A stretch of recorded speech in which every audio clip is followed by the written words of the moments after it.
All right, it's that time of year again. It's March Madness time. So let's go ahead and get things tipped off here. Let's start in the first round with the East region. I'll go ahead and have four separate videos going over each region rather than Thursday games, Friday games. You'll just have to go by the region in each video. I'll be going over as much information as I have on each team, not necessarily official picks. Those will come probably Wednesday night for the Thursday games, Thursday night for the Friday games, but I'll be giving a lot of information and even some of the plays that I like right now at the numbers that they currently have. Some are moving, but we'll go over that during the video throughout each one. So let's go ahead and start with our number one seed, and that's the Yukon Huskies against the Stetson Hatters. So a couple of things. We know UConn's probably the best team. At least they're my best team in the country right now, especially in the tournament. So number one overall seed, rightfully so. But Stetson Hatters, they've at least played some decent teams in the out of conference slate, but still UConn, their machine, a good little diagram, or not a diagram, but something to base Stetson's performance against better teams or bigger teams like UConn. They did play Houston earlier this season, and they got beat by Houston by 31 points.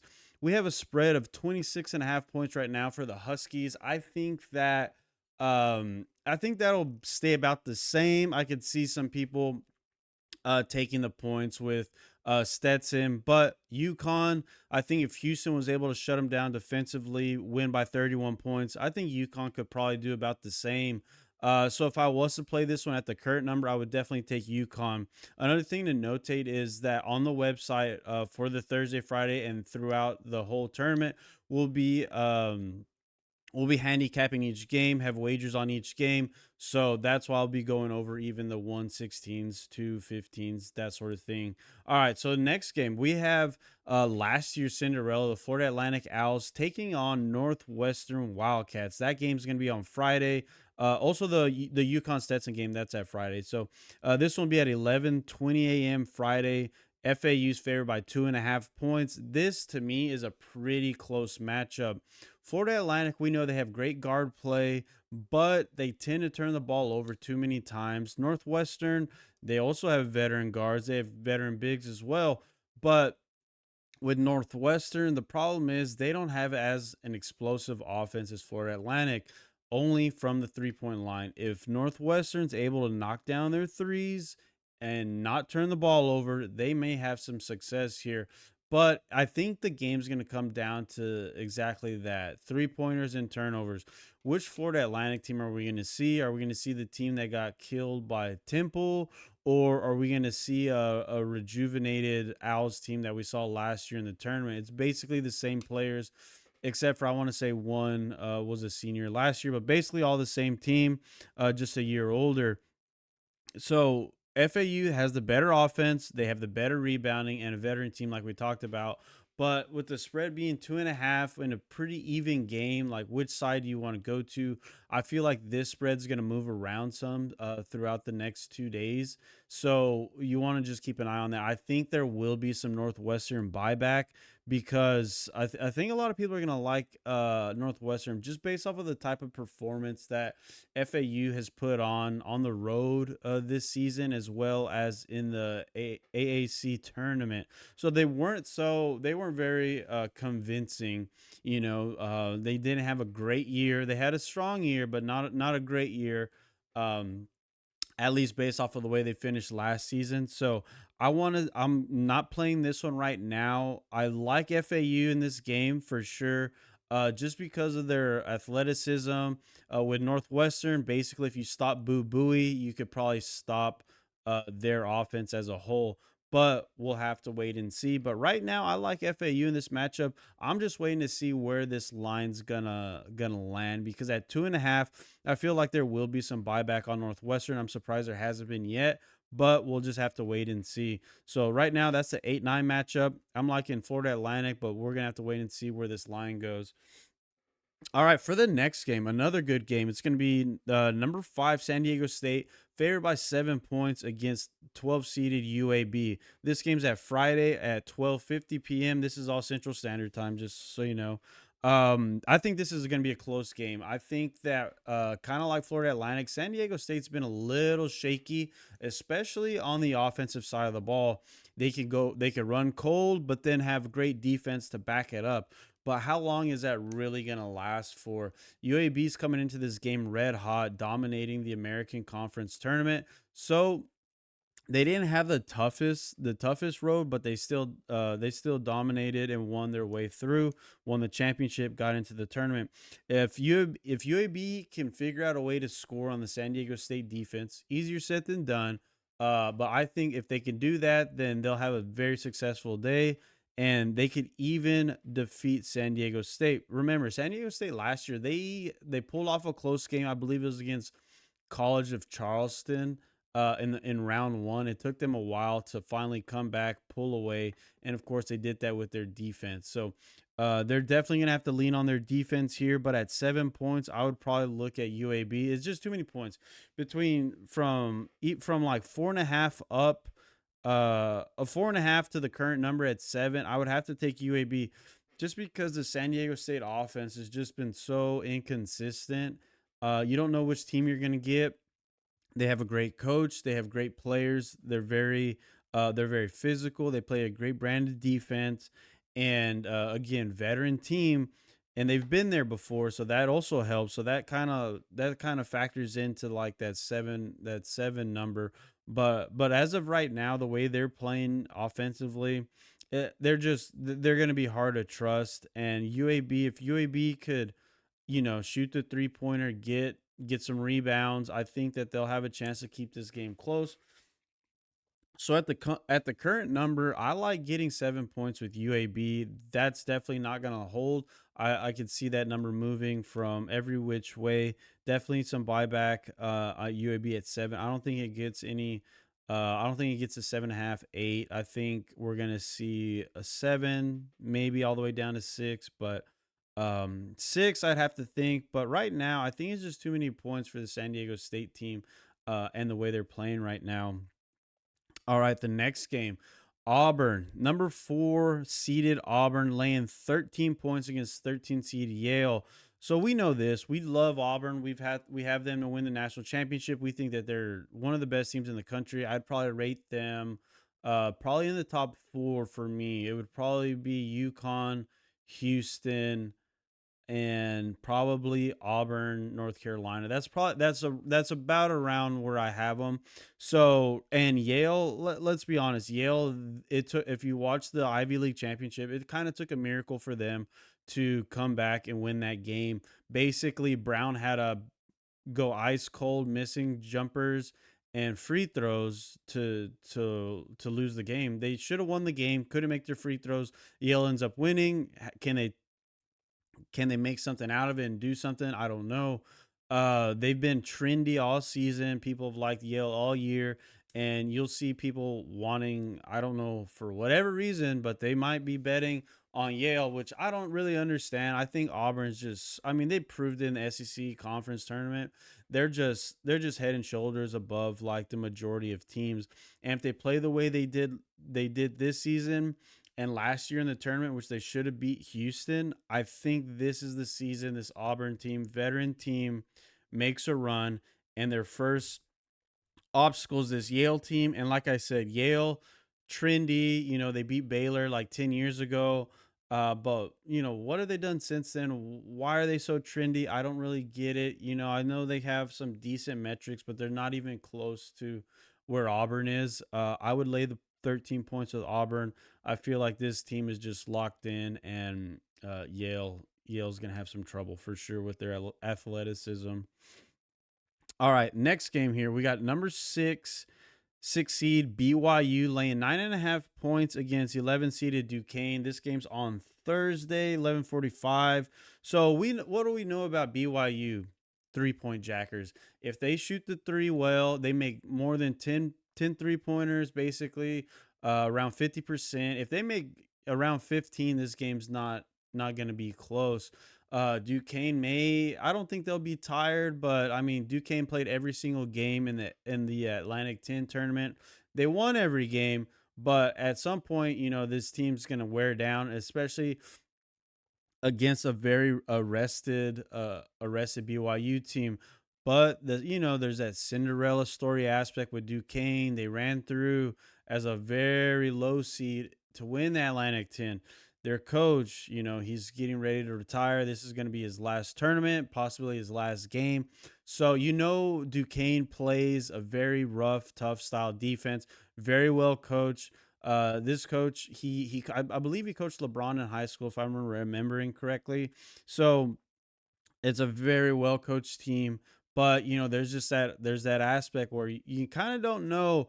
And this game's gone from, I want to say, 7.5, 8.5, up to 9.5 right now. It could get to double digits, but it looks like there's some buyback on Duquesne around 9.5.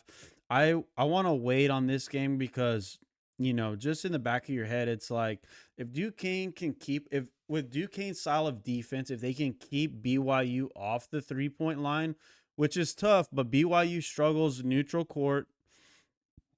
Well, they did win the out of conference tournament. I think that was in Brooklyn, somewhere. I can't remember, but it was not near, the West Coast. But if they can keep BYU off the 3 point line, Duquesne has a puncher's shot in this one. They really do. But that's the thing. Like, can they get them off the free throw line? Duquesne can rebound and they can play defense. Will they be able to score? They were scoring pretty nice during the Atlantic 10 tournament, but it's all going to come down to the 3 point line. If they can keep them off the 3 point line, force them inside, which if they have the right coaching, it's very possible to do. Easier said than done, but I think they have the type of defensive sets and zones to give BYU a tough time, especially if they play physical with their players. I think that Duquesne has a chance here. I'm just waiting to see where this number kind of lands. 9.5, 10. That's kind of where my sweet spot is for Duquesne.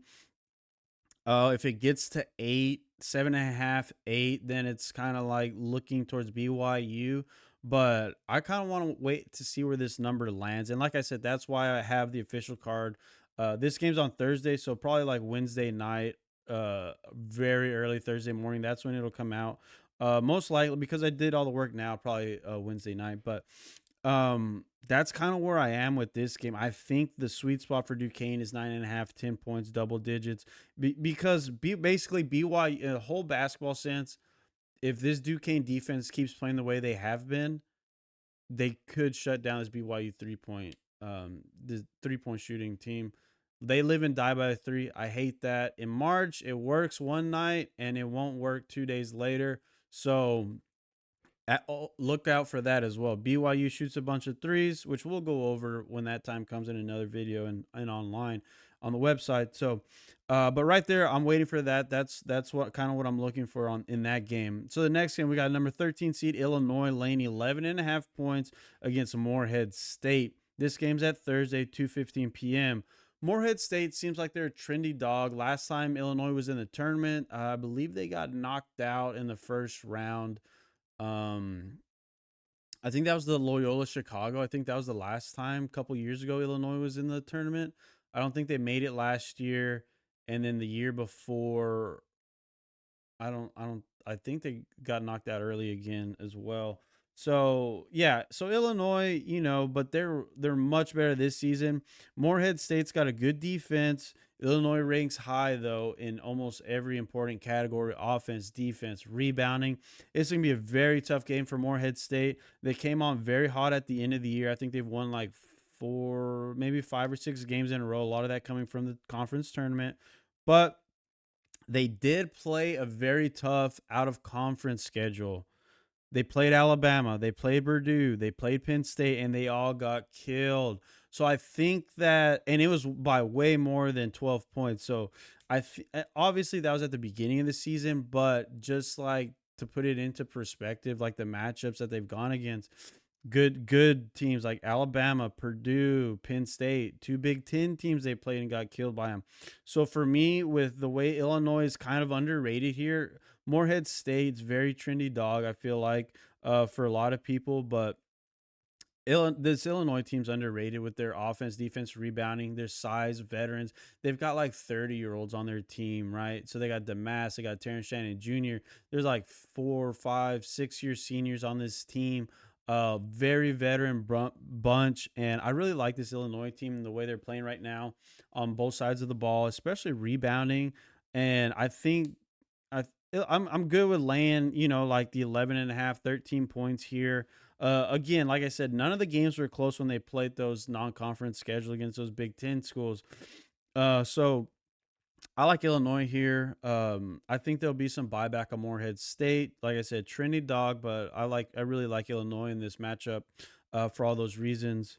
And now we have probably our main event, and that's going to be number 7 Washington State against number 10 Drake, laying 1.5 points. This has gone from Drake being favored by 1 point, now 1.5 points. So it's gonna be a tight game. I already know it just looking at all the numbers and metrics. My problem with Washington State is they have a turnover issue. Their guards are inexperienced. They turn the ball over way too many times, very carelessly. But they're such a good team, but I don't think they're coached very well. So against Colorado, I think in the semifinals of the Pac-12 championship, Washington State could have put this game away, but their guards just kept throwing the ball away. They can't make threes, and they won't feed the ball inside. The bigs pretty much had to take over themselves to keep them in the game. But these guards are an issue for Washington State. So we'll see what happens. They don't feed the post. That's another problem. But Drake, they do have bigs, but they will be tested. Washington State's bigs are very good. They can rebound. Very good rebounding team. They have a lot of size. They just sometimes they don't use it because of their guard play. This is gonna be a tight game. Which offense do you trust more? Drake again, very trendy team to make a run. Washington State, I don't hate him. I do hate the guard play though. But I'm waiting to see where this line goes right now. There's a lot of buyback at Washington State plus 1.5. So this is one you kind of want to let marinate for a little bit, unless you really like Washington State and you take the numbers. Or Drake, you wait to see if maybe this gets back down to 1, maybe a pick 'em. And I think it very well could just come down to that, to either a pick 'em or Drake -1 by the time we tip, which is which again is Thursday night. So we got a while to go. And then the next game is, I believe I accidentally forgot about that, but it's Iowa State against South Dakota State. Iowa State's playing like pretty much, one of the best teams in the country. And like I said, my top 4, Iowa State's probably in the top 6, top 8 teams. I would say top 6 for sure. Just the way they're playing, any team that could beat Houston by like 20 points. All right, you got to take this team seriously because they're just as good as Houston. They just don't have, I guess, they haven't been in the tournament like Houston, aggressively like the past 4 years or whatever. So I would say that's the main difference. So, but the thing is, Houston's lost some players to injury that could hurt them. But for me, Iowa State, I didn't write down. I forgot to write down what the spread is here. But if I do play it, it would be Iowa State because of their defense, because of the way they turn teams over, and that's where I would go with this one. And yeah, so that's what I would do. But let me go ahead and look here. 'Cause, East region. Okay, teams. All right, region winner to win the East.